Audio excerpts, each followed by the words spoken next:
Olá, queridas irmãs, queridos irmãos, meus amigos, minhas amigas. Nos encontramos no nosso estudo do Vem Segue-me. Estamos estudando hoje Salmos, dos capítulos 49 até 86. Vamos estudar alguns desses capítulos. Eu estou muito feliz que a nossa classe já ultrapassou 2.200 inscritos. Sejam todos muito bem-vindos. Você que assiste pela primeira vez, caso goste, não se esqueça de se inscrever e fazer parte desta classe maravilhosa. Muito obrigado a todos vocês que compartilham os vídeos com seus amigos, que deixam um like para impulsionar os convites, que participam e que assistem todos os domingos e durante a semana estas aulas tão especiais que nos ajudam a nos aproximar do Salvador Jesus Cristo. Hoje nós vamos estudar o livro de Salmos, né? Começando aqui no 49, como eu falei. Aqui no 49, desculpe, os versículos 1 e 2, os versículos 1 e 2, eles começam assim: Ouvi isto, vós todos os povos, inclinai os ouvidos, todos os moradores do mundo, tanto baixos como altos, tanto ricos como pobres. Lembra que os salmos, eles eram a mesma coisa que os nossos, muito semelhante aos nossos hinários de hoje, que nós cantamos hinos de louvor a Deus. E aqui, o antigo Israel, eles cantavam esses hinos, e eram hinos, você vai encontrar algumas palavras, selá, assim, do lado, às vezes, que é uma indicação para os músicos de como deviam proceder. E também alguns desses aqui são poesias que eram declamadas e faziam parte da oração. E aqui o princípio é que o Evangelho de Jesus Cristo é para todas as pessoas, para todos os povos, para todos os moradores da terra. O que isso significa? Significa que o Evangelho de Jesus Cristo está ao alcance de cada um de nós. A você que me ouve, o Evangelho de Jesus Cristo está à tua disposição. E o convite do Salvador de vem e segue-me, o Salvador Jesus Cristo está te convidando para andar com Ele. Quando nós exercemos fé no Salvador e realizamos as ordenanças do Evangelho, andamos no caminho do convênio, o que acontece? A expiação do Salvador, ela tem efeito sobre nós. Certa vez, o irmão Bruce C. Raffin, ele é um membro dos 70, ele disse o seguinte sobre a expiação, abre aspas: a expiação pode encher o que está vazio, endireitar nossas partes encurvadas e tornar forte aquilo que é fraco. A vitória do Salvador pode compensar não apenas nossos erros propositais, mas também nossos pecados cometidos em ignorância, nossos erros de julgamento e nossas inevitáveis imperfeições. Nosso anseio final é mais do que sermos perdoados. Procuramos tornar-nos santos, investidos com os atributos positivos de Cristo, sendo um com Ele, sendo semelhantes a Ele. A graça divina é a única fonte que pode finalmente cumprir esse anseio, depois de tudo que pudermos fazer. Fim da citação. E é tão maravilhoso que o Evangelho de Jesus Cristo está à disposição de todas as pessoas, se elas desejarem, em todas as nações. Não importa se você é uma pessoa que tem muitas posses ou poucas posses. Não importa se você é homem ou mulher. Não importa se você é um jovem, uma criança ou um senhor de idade ou uma senhora. O Evangelho está ao alcance de cada um. E ao aceitarmos o Evangelho de Cristo em nossa vida, a expiação do Salvador tem efeito sobre nós. Então podemos sentir paz, aquela paz que vem dos céus, que muda a vida, cura a alma ferida. E é maravilhoso. E eu convido você a se aproximar do Salvador Jesus Cristo. Essa citação vai estar aqui nos comentários, no primeiro comentário. Várias citações que eu estou fazendo na aula estão aqui. Então, se quiser utilizar em um discurso, uma aula, reunião familiar, fique à vontade, é só copiar ali e usar. Tem a referência certinha. Continuando, o que eu estou fazendo aqui com vocês hoje, nós estamos vendo alguns princípios em alguns salmos. Claro que não vamos estudar todos, nem temos tempo para isso. Mas eu gostaria de compartilhar alguns com você. E aqui eu gostaria de compartilhar no capítulo 50, os versículos 14 e 15, que diz assim: oferece a Deus sacrifício de louvor e paga ao Altíssimo os teus votos.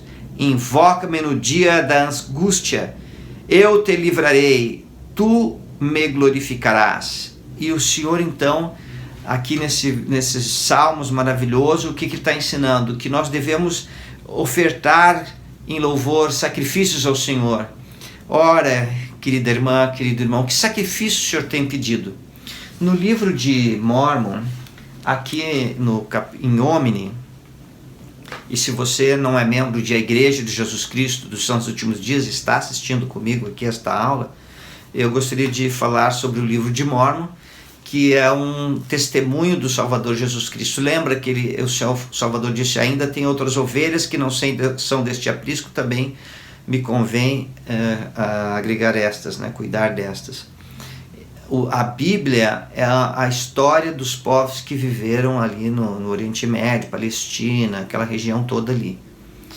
O livro de Mórmon é a história dos povos que saíram de Jerusalém e vieram habitar aqui nas Américas, cujos descendentes são os maias, incas, astecas. E aqui o Senhor levantou profetas que ensinaram. E a coisa mais extraordinária que existe neste livro é a visita de Jesus Cristo aqui nas Américas. E aqui tem um link, você pode clicar e você recebe gratuitamente este livro, poderá estudá-lo em sua casa. E na página 161, que é em Omni 1, né, versículo 26, fala um pouco sobre sacrifício. Observe só. E agora, meus queridos irmãos, quisera que viesses a Cristo, que é o Santo de Israel, e participasses de sua salvação e do poder de sua redenção. Sim, vinde a ele e ofertai-lhe toda a vossa alma como dádiva, e continuai em jejum e oração, perseverando até o fim, e assim como vive o Senhor, sereis salvo. Não é extraordinário, não é maravilhoso? Aqui o que os profetas têm nos ensinado é que devemos ofertar nossa alma, toda a nossa alma. E eu gostaria de perguntar assim: mas irmão André, como é que eu oferto toda a minha alma a Deus? Como é que eu posso fazer esse tipo de oferta? Aqui no capítulo 51, nos Salmos, versículos 16 e 17, o salmista disse: pois não queres os sacrifícios que eu daria? Tu não te deleitas em holocaustos. Os sacrifícios para Deus são o espírito quebrantado. A um quebrantado e contrito coração não desprezarás, ó Deus. E lembra, na antiga Israel, quando você oferecia em holocausto um animal e colocava a mão sobre a cabeça dele, era um símbolo da mudança interior que estava acontecendo em você. Que aquela pessoa tinha mudado, que os pecados passavam para o animal que era sacrificado. E tudo isso era um símbolo do sacrifício expiatório de Jesus Cristo. Ninguém será salvo por sacrifício de animais, mas pelo sacrifício do Salvador Jesus Cristo. E também simbolizava a mudança de coração. E aqui o salmista está nos ensinando que nós devemos ter um espírito contrito, né, quebrantado, um coração contrito. O que significa? Que nós devemos abrir nossa mente, nosso coração, para receber a palavra do Salvador Jesus Cristo, que edifica-nos, que transforma a nossa vida, que dá paz e alegria, que dá contentamento, satisfação, que nos dá esperança nos dias que vêm, e que nos dá esperança em Cristo, nas experiências que estamos passando. Que possamos, como posso ofertar toda a minha alma, então? tendo um coração contrito, um espírito quebrantado, desejoso de receber a palavra do Senhor, receber seu evangelho, realizar suas ordenanças e viver em retidão como discípulos de Cristo. E isso significa, em outras palavras, ofertar toda a sua dádiva. Irmãs e irmãos, eu presto meu testemunho que o Salvador, ele nos ama muito mesmo. Muito bem. Vamos pular aqui alguns, e eu gostaria de passar aqui para os Salmos 62. 62, esse salmo, ele é muito lindo, e olha como Davi se aproximava, ele tinha um dom realmente maravilhoso, né? E ele fala assim nos versículos 1 e 2: a minha alma espera somente em Deus, dele vem a minha salvação. Só ele é a minha rocha e a minha salvação, é a minha defesa, não serei grandemente abalado. No 5, minha alma, espera somente em Deus, porque dele vem a minha esperança. Só ele é a minha rocha e minha salvação, é a minha defesa, não serei abalado. Em Deus está a minha salvação e minha glória, a rocha da minha força, e o meu refúgio o meu refúgio estão em Deus. Confiai nele, ó povos, em todos os tempos. E então agora chegamos até esse tempo em que eu e você estamos vivendo aqui na mortalidade, nesse tempo em que nós podemos nos aproximar do Salvador e podemos acreditar nele. Houve uma época na minha vida que passávamos por uma aflição muito grande. A minha filha muito querida estava com uma doença muito, muito, muito séria, e foi um período de tristeza, de dor, de muita dor, de angústia, de sofrimento. E eu lembro que naquele momento, em nenhum momento, nos afastamos de Deus. Muito pelo contrário. Mas em meio a todas aquelas adversidades e provações que passávamos, tinha uma escritura que me ajudava muito, que está em Provérbios, capítulo 3, versículos 5 e 6, que diz: confia no Senhor de todo o teu coração e não te estribes no teu próprio entendimento. Reconhece-o em todos os teus caminhos e ele endireitará as tuas veredas. Irmãs e irmãos, essa escritura fez parte naqueles dias tão intensamente da minha vida. E em todo momento eu ia para o trabalho recitando e voltava recitando, falava sobre o dia, dizia centenas de vezes durante o dia essa escritura, Provérbios 3, 5, 6. E isso me trouxe mais força, mais confiança no Senhor. E repeti repetidas e repetidas vezes, até que aquela aprovação passou. E essa escritura, então, ela já era importante para mim, então eu amei muito mais e fez mais parte da minha vida, porque nos meus momentos de sofrimento ela estava ali junto comigo, me ensinando, ampliando minha visão e me dando esperança de vida eterna. O presidente Thomas Monson, falando certa vez sobre essas adversidades que temos e tudo mais, e eu queria dizer que eu sei que muitos de nós passamos por experiências tão difíceis, às vezes parecem até insuportáveis, como disse certa vez o Elder Scott. Mas falando sobre isso, então, o presidente Thomas S. Monson, ele falou o seguinte, abre aspas: podemos sentir nossa confiança aumentar, podemos sentir o orgulho do bom desempenho. Uma fórmula de 2 palavras nos ajudará: nunca desista. Fechar aspas. Então eu gostaria de convidar você, querida irmã, querido irmão, que talvez esteja passando por alguma provação.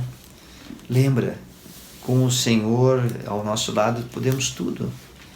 Mas se você estiver nesses teus dias de muitas provações, continua buscando o Senhor. Continue exercendo fé, uma fé positiva no Salvador. E faz tudo que está ao teu alcance. E espera em Cristo, que Ele vai te ajudar a superar essa provação.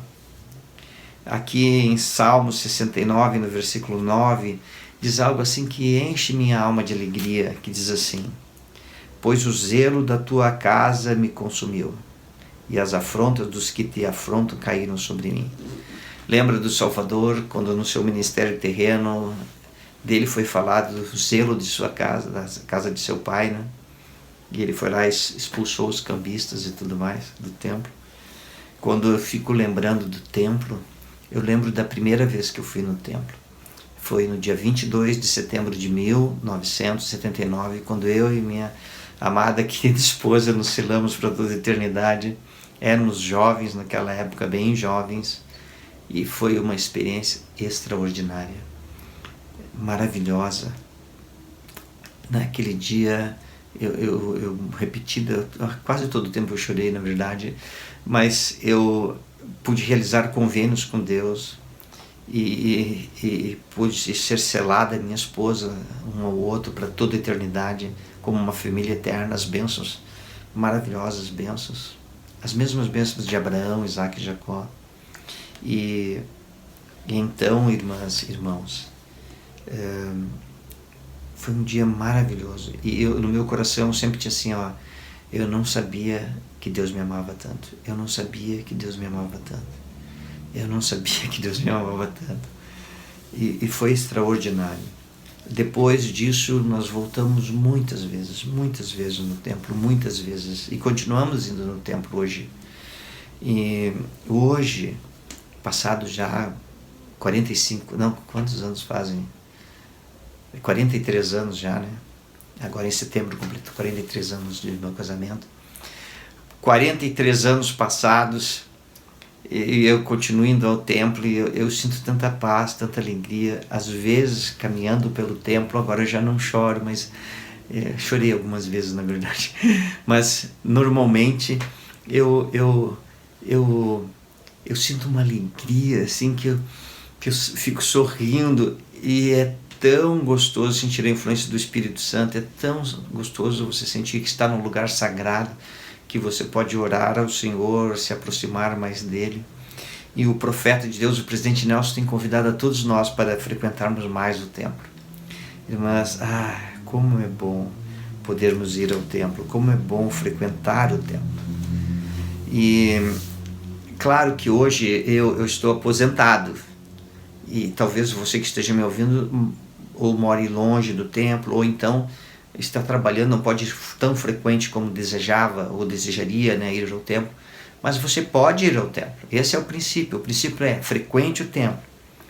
Mas eu gostaria de falar algo agora para todos aqueles que são assim de um pouco mais de idade, né, que estão entrando na idade madura como eu, né. Às vezes eu e minha esposa comentando sobre esta idade maravilhosa que vivemos agora, que é a idade do início da velhice, né.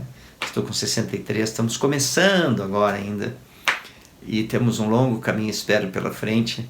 E nós falando assim sobre a diferença de um jovem para uma pessoa mais madura, é que se você diz assim, olha, preciso chegar em tal lugar, o jovem já pensa, pega essa rua aqui, você está lá em pouco tempo, ele pensa em velocidade, em rapidez, isso. Mas quando uma pessoa mais madura, de mais um pouco de idade, como eu e você, talvez que esteja me ouvindo, naquela rua, é quando você dobra ali, faz o contorno à esquerda, tem uma casa que tem um jardim maravilhoso com flores brancas, rosas, vermelhas, amarelas, enche a nossa vida de alegria só de olhar.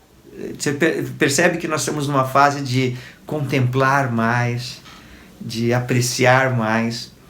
E Davi, quando nos seus salmos aqui no 71, ele falou um pouco sobre isso. Ele disse assim, no 9, não me rejeites no tempo da velhice, não me desampares quando se for acabando a minha força. E no 17, ensinaste-me, ó Deus, desde a mocidade, e até aqui tenho anunciado as tuas maravilhas.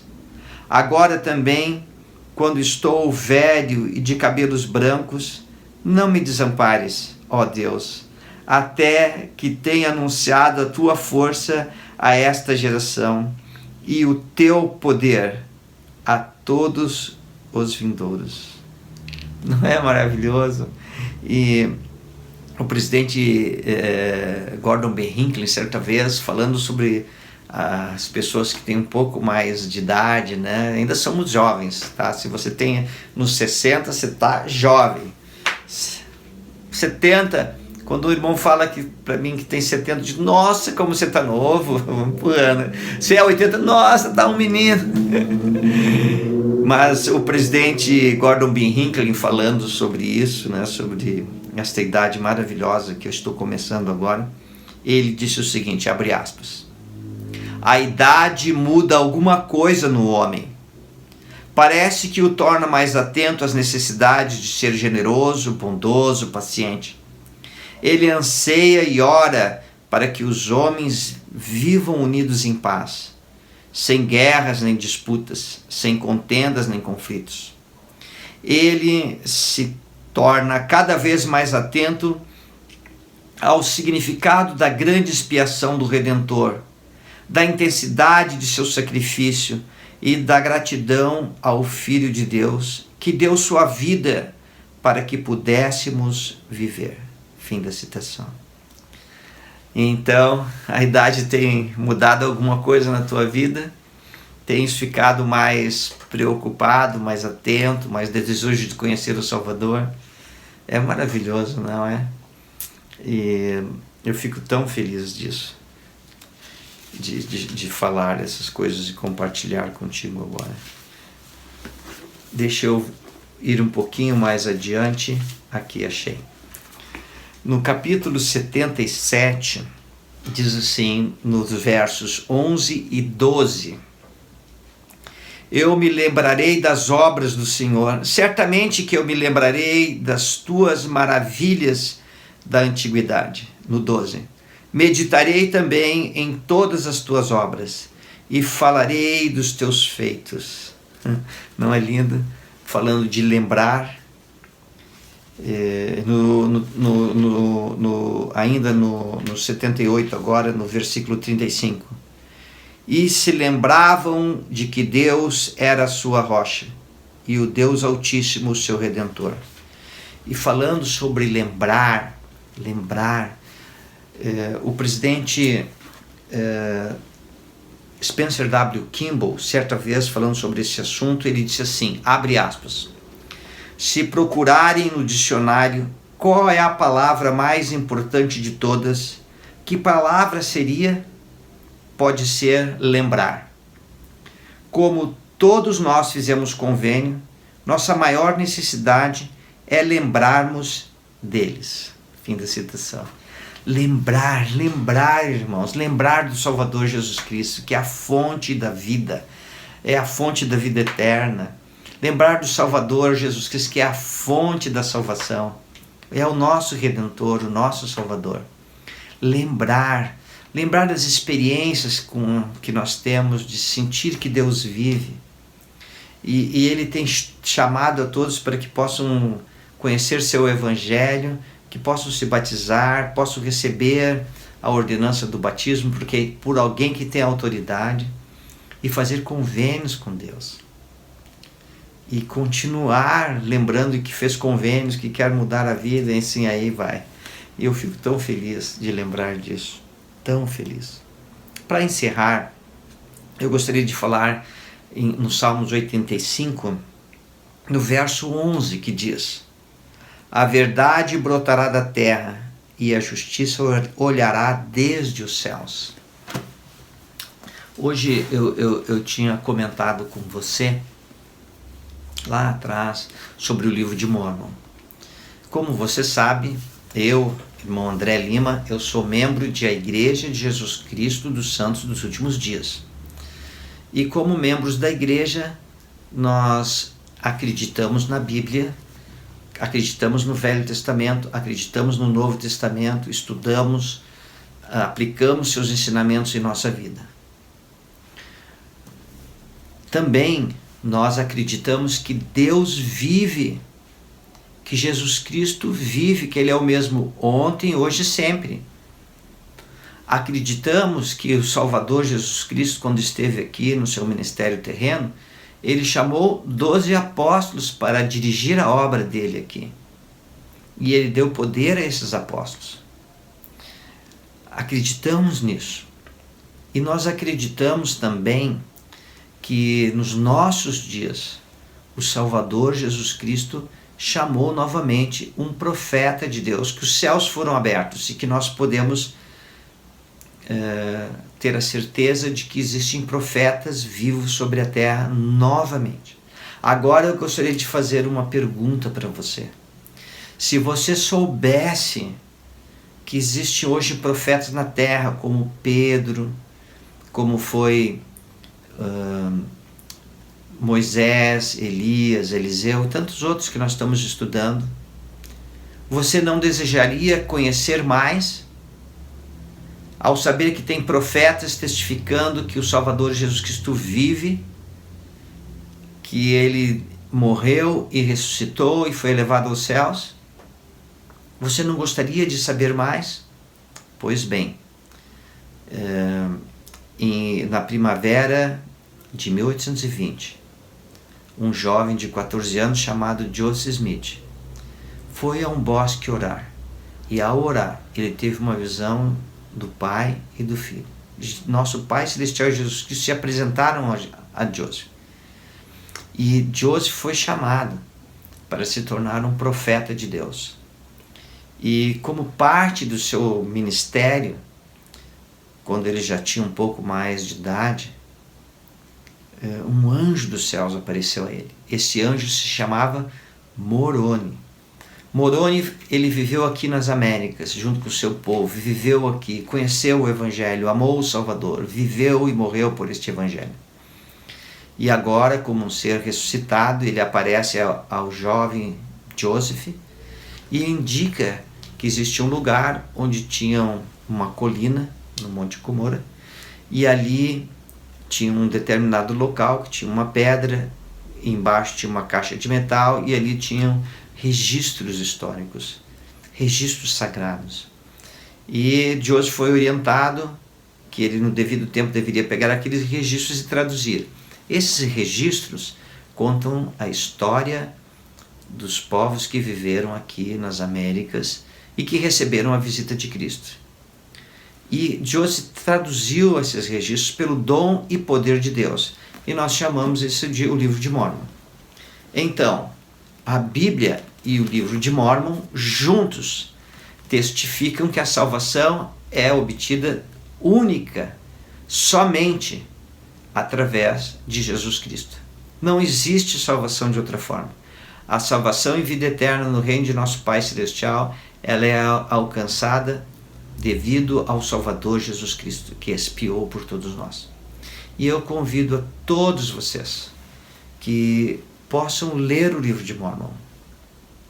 Agora, se você me ouviu até aqui, eu gostaria que você pudesse pensar o seguinte: se o Livro de Mórmon for verdadeiro,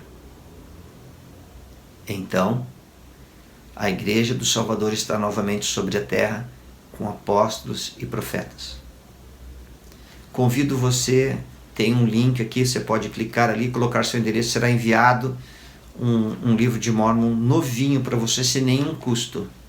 E você então vai poder ler e por você mesmo, não pelo ouvido de outros, não pela fala de outros, mas por você mesmo, você vai poder orar e buscar uma revelação dos céus e sentir se esse livro é verdadeiro. Eu falo isso a você porque eu fiz isso quando eu tinha 18 anos. Eu ganhei o Livro de Mórmon, eu li, eu orei e senti um testemunho do Espírito Santo que o Livro de Mórmon é verdadeiro.